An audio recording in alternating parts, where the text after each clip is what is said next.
You ask Tiger to solve. This deals with linear equations with one unknown.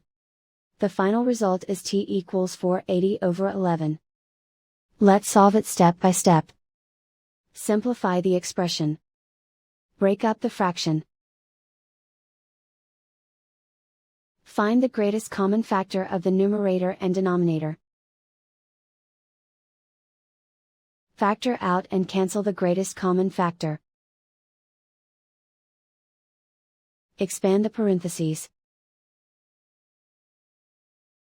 Simplify the arithmetic.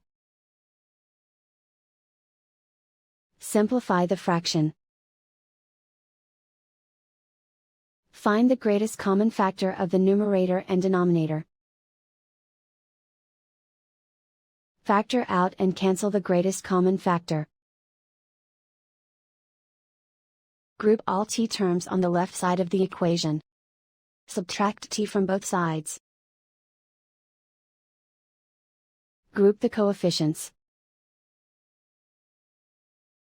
Convert the integer into a fraction. Combine the fractions.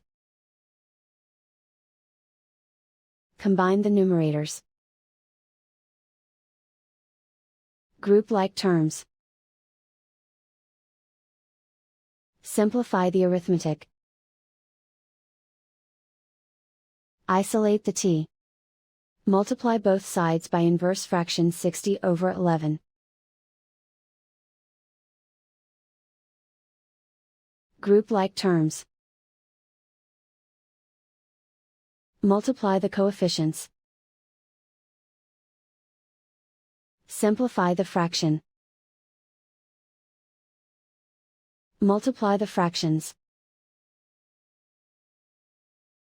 Simplify the arithmetic. And so the final result is t equals 480 over 11.